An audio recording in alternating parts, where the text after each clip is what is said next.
आज आहे गुरुवार. आज आपण करणार आहोत उंबरठा पूजन. हे बघा मी हळदीचं लेपन हे तयार केलेलं आहे अशा प्रकारे. त्यानंतर मी लगेच गोमूत्र शिंपडून दरवाजा आणि उंबरठा पुसून घेतलेला आहे स्वच्छ. त्यानंतर लगेच दरवाजाला मी हे हळदीचं लेपन लावून घेतलेलं आहे. हे बघू शकता तुम्ही, असं घटसर वगैरे केलंय त्या पद्धतीनेच तुम्ही करून बघा. आणि त्यानंतर उंबरठ्यालाही मी ह्या पद्धतीने लावून घेतलेलं आहे. असं हे घटसर पिवळसर आपला उंबरठा दिसला पाहिजे असं घट लेपन करून ते व्यवस्थित लावून घ्या. त्यानंतर लगेच मी दरवाजाही पुजून घेतलेला आहे. अशा पद्धतीने आपण त्याच्यावर स्वस्तिक काढायचं आहे. पहिला हळदीने स्वस्तिक काढायचं आहे, त्यानंतर ना आपण कुंकवाचा वापर करायचा आहे.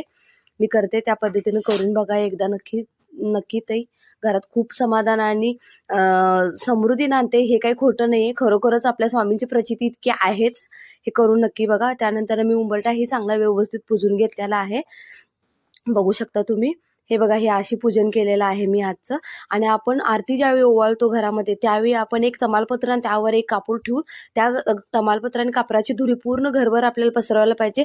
ह्या पद्धतीने तुम्ही तमालपत्र आणि कापूर जाळू शकता. एकत्र दोन्ही जाळू नये ना, ते घरभर आपल्याला त्याचं कापूरचा आणि तमालपत्रीचा धूर पसरवायचा आहे. मी करायला लागले त्या पद्धतीनं करा. हे बघा, हे असं मी सगळं घरभर वगैरे ते पसरून घेतलेलं आहे व्यवस्थित.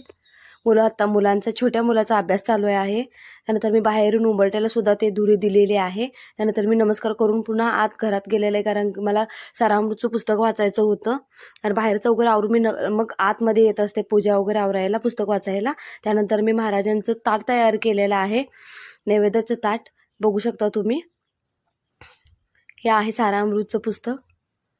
आज मी गुरुवारचे हे वाचत असते. त्यानंतर हा व्हिडिओ तुम्हाला जरा जरी आवडला असला तर लाईक करा, शेअर करा, सबस्क्राईब